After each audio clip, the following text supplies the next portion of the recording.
we've created this really wonderful, highly concentrated inoculant. And you have something that is, in some cases, about 100-to-1 concentration. And you can just begin to see the bubbles growing up. What we do is a flash freezing, and then we very gently warm everything up again.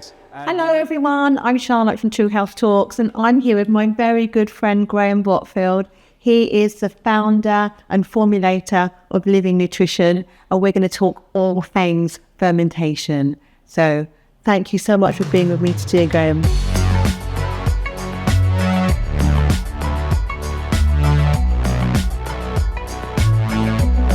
Okay, Graham, so we're going to talk about soy. Yes. Soy is a huge subject, and there's lots of information out there about soy. A lot of people think that it's really good for them, and that they can go out and buy gallons of it over soy milk and glug it down, but they don't drink it like that. They don't actually consume soy like that over in the East, do they? No, they don't. No. And what are the pros and the cons of eating soya, whether it be in as a milk or fermented? Let's talk about that. Yes, absolutely. Well, I think with any plant, and particularly with soy, understand what it is and what it is needed to get the nutrients out of it. Now, soy is a bean, of course, we know this, and all beans need to be activated, similar to nuts and seeds, before we're able to digest them. And so soy traditionally in the East would be often sprouted, but definitely fermented. And this is what they would always consume. The soybeans, unfermented, were given to cattle, was given to their pigs, but it wasn't part of their diet. So the Asian diet, they knew, after all of their experience, that soy needed to be fermented. So the soy milks and the soy proteins and the products that we have in the West, we find difficult to process. So one of the problems is that soy can lead quite quickly to soy allergies, and that's quite common. It's one of the key and common allergens that we're exposed to now. We have to put soy on our packaging, of Absolutely, course, yeah. quite rightly. So because of our lack of enzymes to break down soy, it creates allergic reactions. So that's one reason why soy needs to be fermented before it's consumed. Secondly, through the fermentation and what we tend to be exposed with, we only should be consuming small amounts of soy. The Asian population would consume between 6 and 8 grams a day. That was typical. If you consume more and more soy, even if it's fermented, that can tend to lead to problems. The more soy you have, the more we are moving the body out of balance. You just need to provide a health benefit of soy and provide that balance. Just provide a small amount. Then we're able to work with it, and then you've got a lovely food that supports everything else that you're consuming with your body. So don't have unfermented soy in large amounts is the key message. If it's unfermented, then consume it in smaller amounts and you should be okay, but there's not a lot of benefits necessary from that, because you still need to activate the isoflavones, the diadsins, the genosins. They still need to be fermented by either your gut flora or otherwise. You still need to activate these compounds. If you consume too much, even of fermented soy, that also can be problematic. There's been research with natto that can cause that. In fact, that's the only form of fermented soy that has ever been researched that it can contribute towards cancers, and that's been stomach cancers in the Korean society. If you overdo it. If you overdo it. And that's a particularly overdoing it. Overdoing it, you are talking about having well, I would say 50 grams, 100 grams is then moving from being safe to potentially being problematic. Yeah. With this product here, it's completely safe. You could take half the bottle and you're still not going to really have problems with it. I think with anything, when you're trying to provide balance, it's not providing an overwhelming amount of something good. I love my ginger in my smoothies, but if I have too much ginger, I can't have it because now it's giving me an upset, in other words. So fermented soy is a plus. Yes. Unfermented is problematic, particularly with some people, and too much unfermented becomes really problematic if you're consuming high amounts. And that can also be the case with fermented soy. But anyone that's had, I think, anything fermented, trust your gut, and it will tell you when you've had too much, whether it be kefir, kombucha, sauerkraut, you name it. It was always part of someone's diet. It was supplementing someone's food, and that is the idea of supplementation. That was the idea of all fermented foods. It was a supplement to your main diet, not the core to a diet. That's the key factor. I did actually read an article probably about 10 years ago, to be honest with you. And it was a Chinese gentleman that had over 100 kidney stones taken out of his kidneys. Wow. And it was all from soya, from overeating too much soya. His doctor said, cut down your soya consumption. Yeah. And there was a photograph of it, and they were all different sizes all over. Yes. Like little... I thought, how painful must that have been for him? I've heard from people it's one of the most painful experiences that you can have with if a kidney stone gets stuck, particularly down one of the very, very thin vents that it comes down. So having over 100 of them just kind of... I don't want to. Painful. I really don't want to. That's the impact though, and also soya's got goitrogenic, isn't it? It's yes, it can. It can affect the thyroid. That is non-fermented soya. So fermented soya is pretty safe. What if you've got a thyroid problem? Are you okay to take this? I would say yes. Now, that could be argued. The goitrogens and the goitrogen effect can be two different things, and the goitrogens are still present in a fermented soy. But the research tends to show that it doesn't affect thyroid conditions such as Hashimoto's, and it can actually benefit it. So I'm a fan of anything in small doses if it's done properly.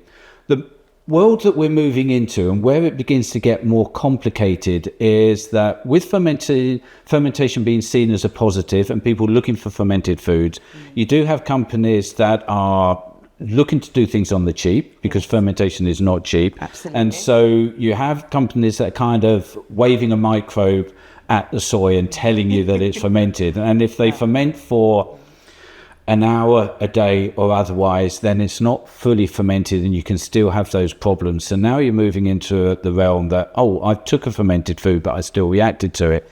You need to really look at every company that you would buy a food from or a food supplement and look at how transparent they are and exactly what they're doing. One thing that we want to be with Living Nutrition, because it's there's a heart and soul to this company. We care about what we're producing. We're absolutely very transparent. People are always welcome to come and join us here. I've shown many groups of practitioners and otherwise to see what we're doing. So we will always be transparent and show people the processes and what we have done. And what's been quite an interesting journey for me as a person and what I share with people is that if you're going to work with nature and you're going to completely follow the natural processes, then you cannot cut corners. And what I like is that we are basically governed by the natural fermentation process.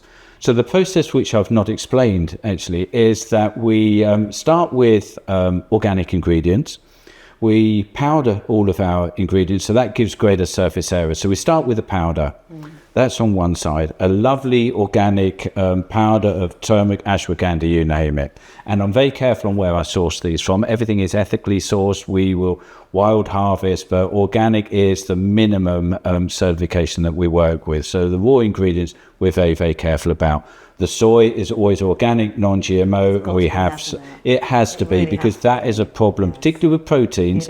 As soon as there's genetically modified proteins, then you have problems. And we've been seeing this with beans and soy in particular, and nuts as well. There's some horrible studies on how that can affect the body with protein-rich foods. So soy is particularly important to be non-GMO. Absolutely. So we start with the ingredients. The process alongside is we've adapted this water kefir and this kombucha SCOBY. Both are grown very separately. So we create a juice, a herbal juice from the water kefir grains and from the kombucha SCOBY. We allow that to grow and concentrate over a period of about 6 days. And I'm giving away all my secrets here. But anyone can really do this. Sure. We're not reinventing the wheel. They can do this at home. but it's time consuming and it's expensive and it is a pain in the butt to do. But if we do it properly, we have to do it properly. So we create these very rich concentrated inoculums or juices that are absolutely teeming with these microbes. You've got the biodiversity that is second to none. We've never seen this biodiversity in any other form of fermentation. And I need to give you a video comparing our kombucha to a standard kombucha. So far more concentrated, much greater nutrient density in these. And so with our kefir grain juice, inoculum, and our kombucha, we then add this to the powdered herb. And then, depending on the herb and the herb's need, we will add in a certain amount of inoculum, and we've been researching every one of our herbs. We will ferment it for however long that herb or that food needs. So we don't regulate everything to 72 hours, 24 hours. We just work with the herb.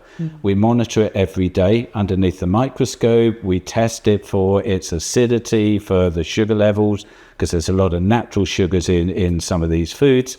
And every day we will monitor that, and it can take weeks for the fermentation. And when we're absolutely happy, we have the very best fermentation of that one particular batch, then we put it into a freeze dryer. We pour it into these freeze drying trays, and then that is freeze dried over about 3 or 4 days. And the reason why that takes so long is we want to keep the ingredients raw, so we cannot move it above about 24 degrees. So we will freeze it.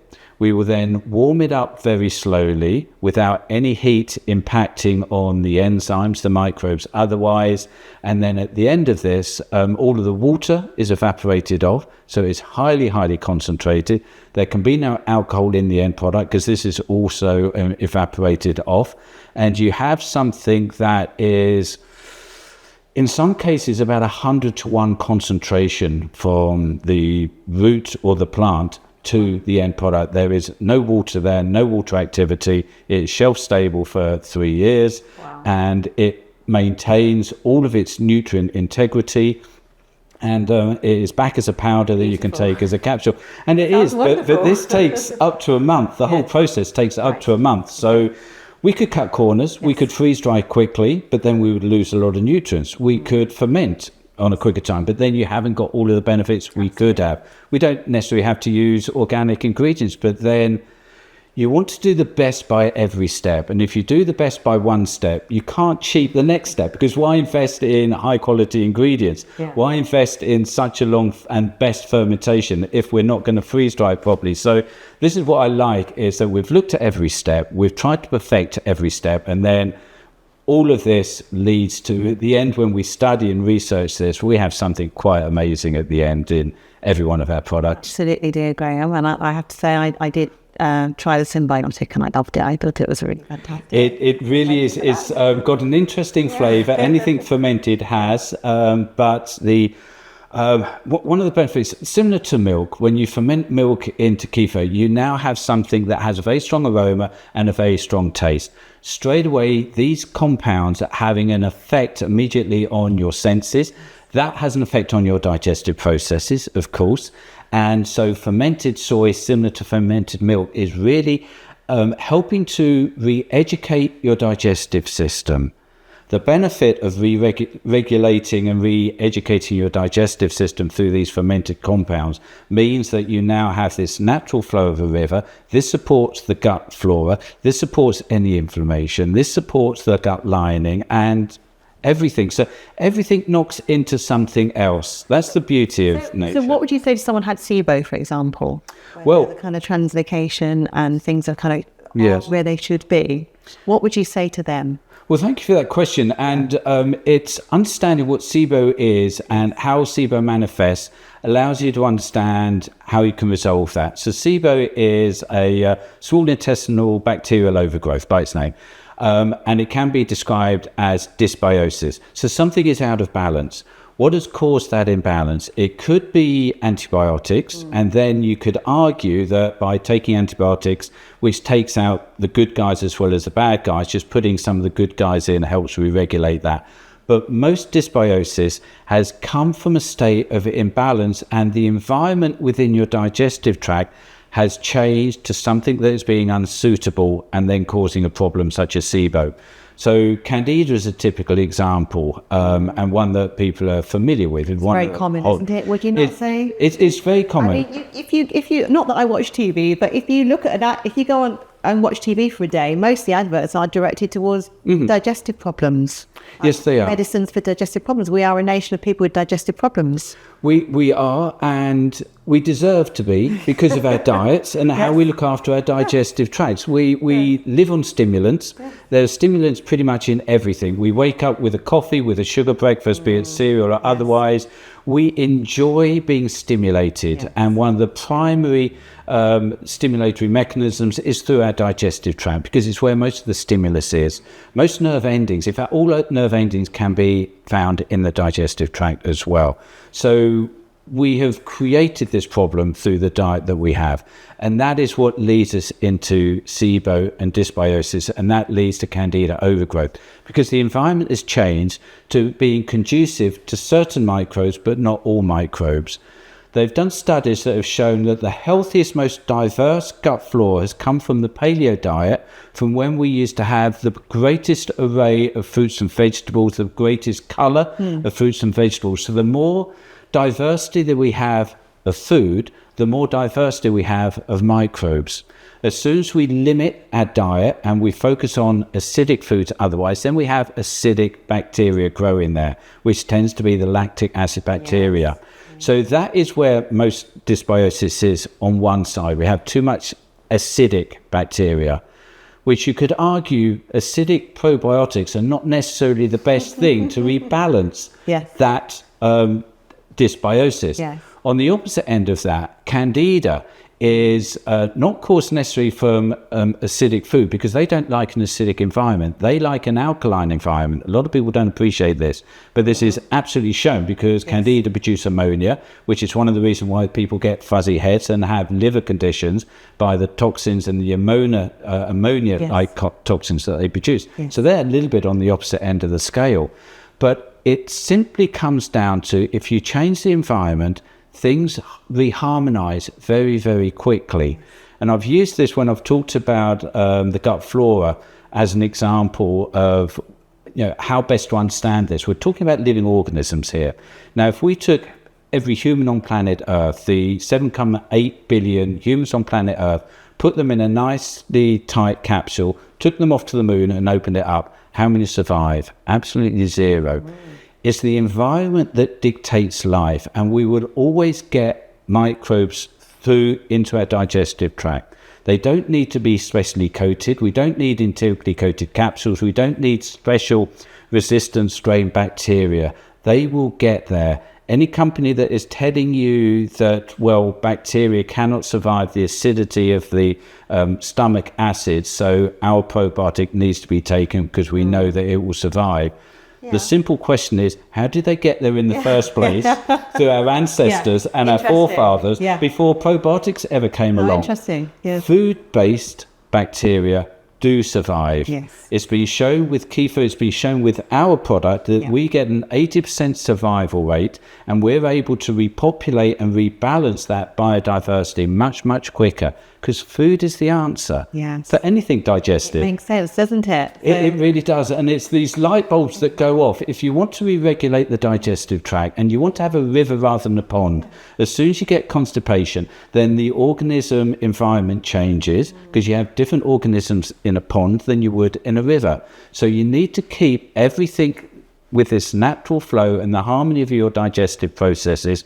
Then you will have harmonization with, be it candida or otherwise. You may need to get rid of some of these pathogens, but an overgrowth is not necessarily a pathogen. An overgrowth is too much of something. Too much of something, it's like humans on planet Earth, is that when the environment is conducive for humans, how much are we proliferating, and how many extinctions are going on with other species on planet Earth? To re-regulate that, you re-regulate the environment, and then some colonies will collapse to that amount and some will grow. And we're very fast at regrowing that. Our digestive lining in the small intestines regenerates every 5 days. Amazing. We are so quick in being able to re-regulate, but it has to come from a food based probiotic rather than just the bacteria alone. They do not have anything more but bacteria in probiotic. Makes perfect sense. Some people are told not to eat fermented foods though, Graham. What would you say Yes. to that? They can be problematic to a lot of people. I've got friends and colleagues that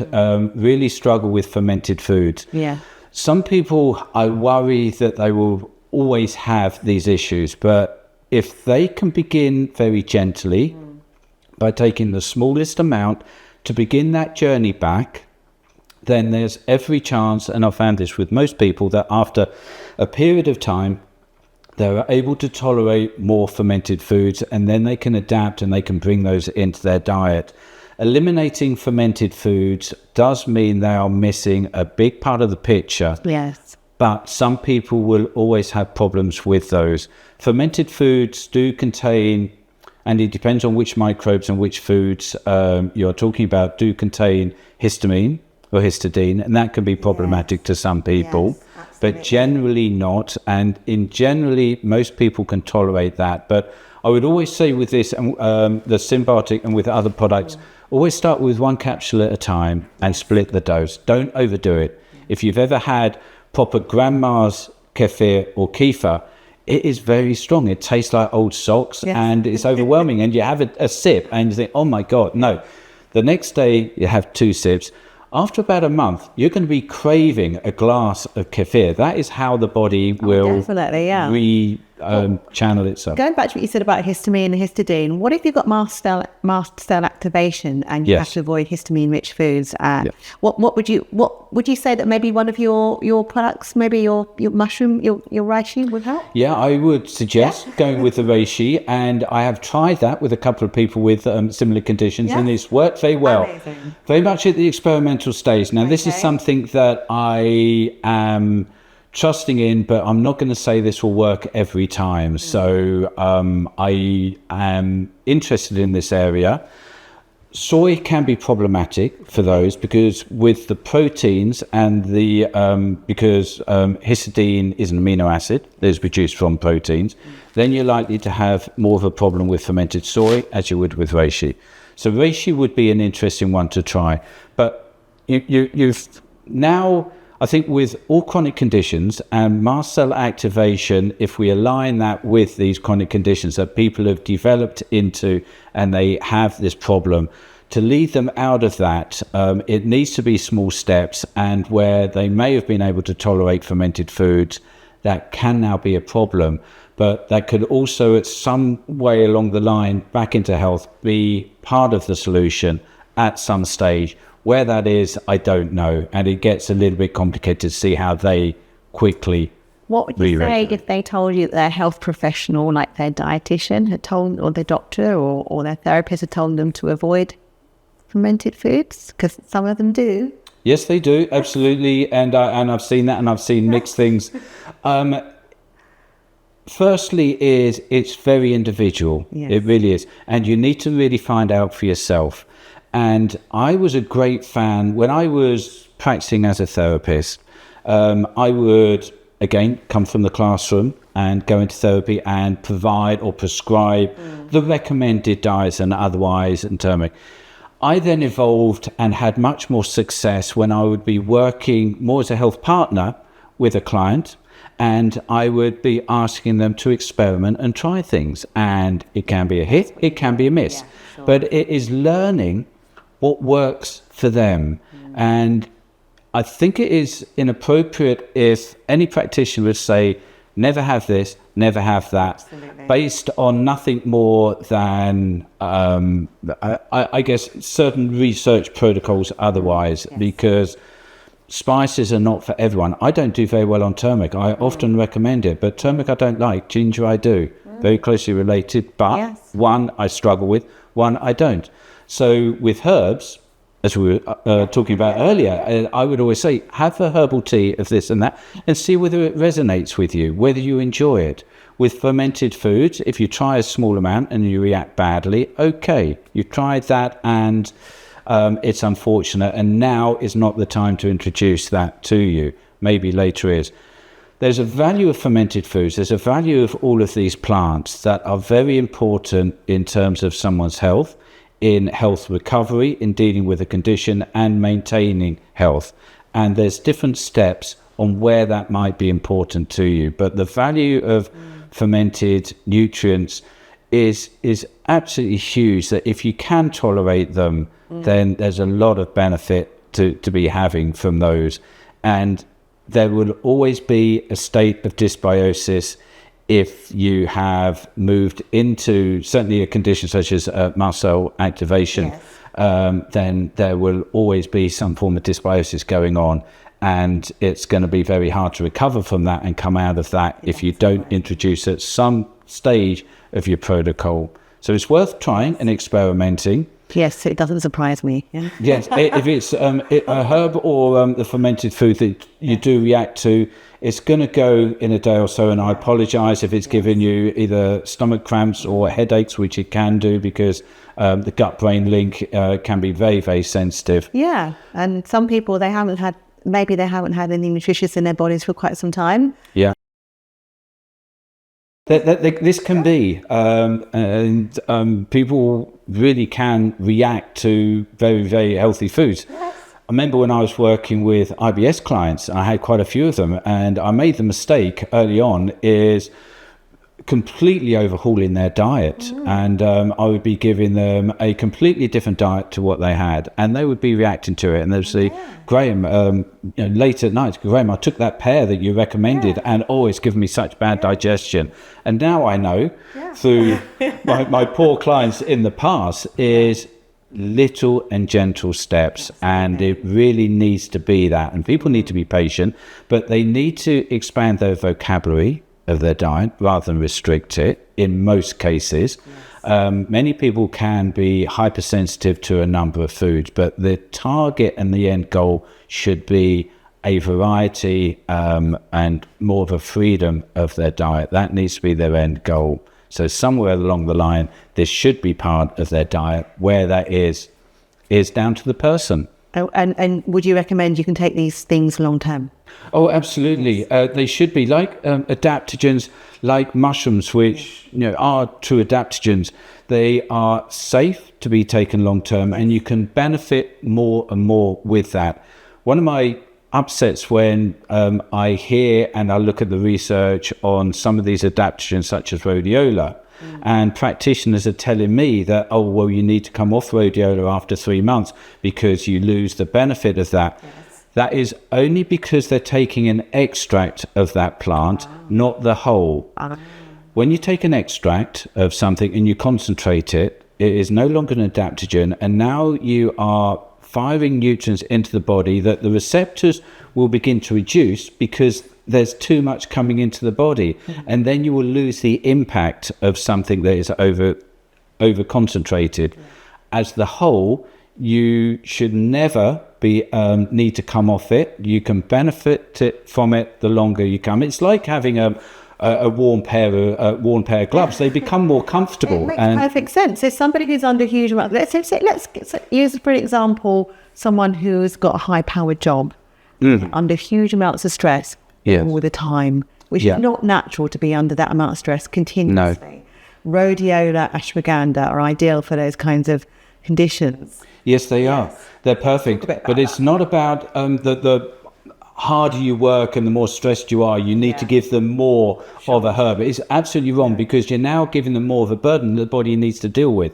Every nutrient that you take into the body usually goes through the liver. You need to utilize your own liver enzymes, so you've now got another burden on your body with all the nutrients that you're taking, as well as the burden of all of the stresses that you're taking. So again, in the fermented form, there is not that burden on the body because they're pre-digested, but you're providing again a balance of nutrients that the body loves working with, and it will respond gently. And what you will have, instead of an extract, you'll get an immediate maybe benefit and a high form and then a drop off.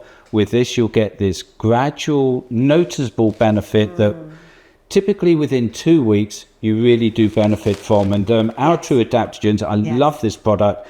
You've got red ginseng, ashwagandha, holy basil, and rhodiola. Wow, that is the ultimate combo. It really is. You've got 4 very beneficial ones, yeah. and you've got the roots and you've got the leaf with the holy basil. And the holy basil for cognitive well-being, for the immune system, and as a leaf, it's often described as like a cloud lifting, and it really does complement the more earthy roots that you have with the ginsengs and the rhodiola. Absolutely. So they really nice revere balance. holy basil in India, don't they? They say it's so holy that they don't want to put boiling hot water on it. They'll let the water cool off before they put on it, and they have some wonderful things around it. And there's reasons for this as well. Although it sounds a little bit hokey pokey, there are real reasons for that, because it does benefit from it. You're not destroying some of the nutrients that are so precious, and it was described as the incomparable one. Yes.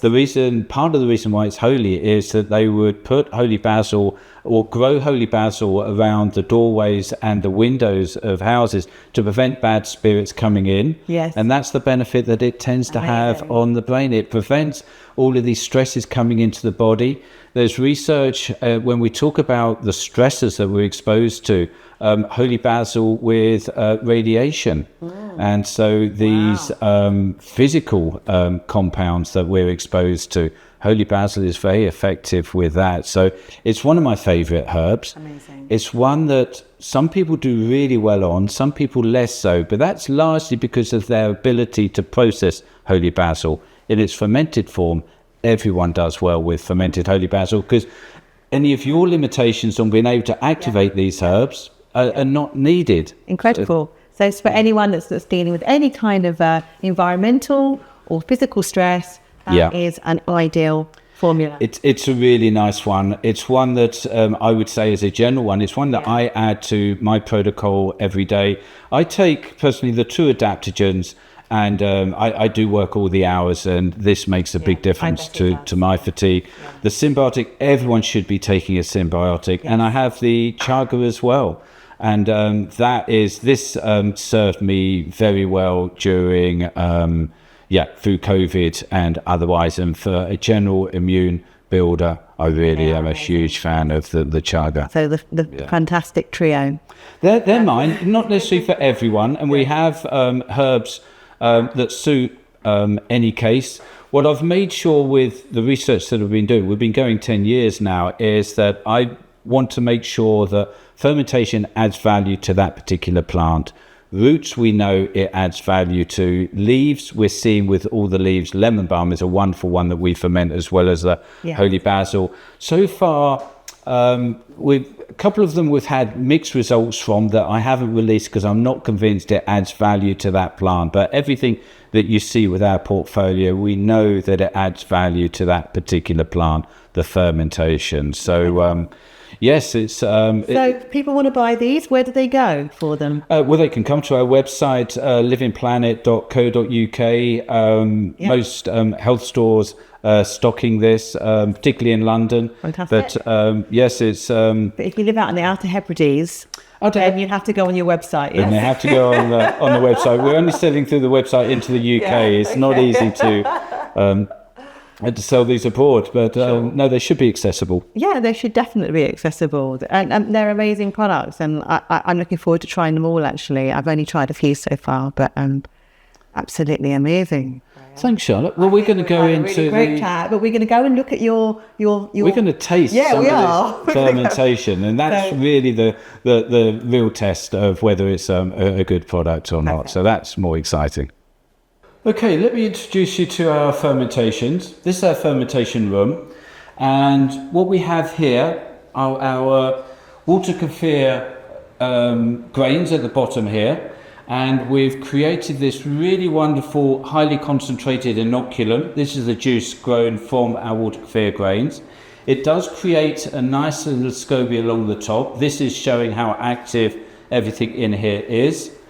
And just as importantly, we've got our organic kombucha scobies here. We've been experimenting with these. These are the ones that we grow with green tea. You can see what a wonderful colour these have.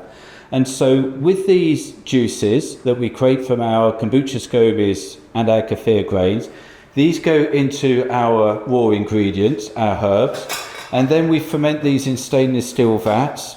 And this gives you an idea of how they're fermenting, and you can just begin to see the bubbles going up from this. And we ferment each herb for about 2 weeks typically, and then after that we freeze dry for about 4 days. So the whole process of fermentation takes about 4 weeks in all. Okay, let me take you into the freeze dry room.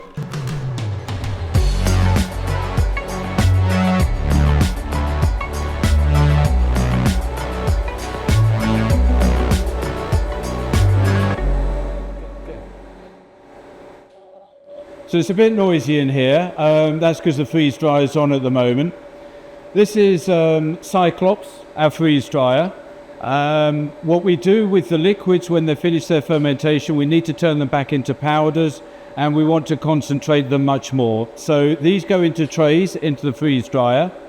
What we do is a flash freezing, and then we very gently warm everything up again. And we make sure that nothing goes above 24 degrees, so no heat is applied, so all of the enzymes, the microbes, the delicate nutrients are maintained, and at the end of this you have a highly concentrated fermented product.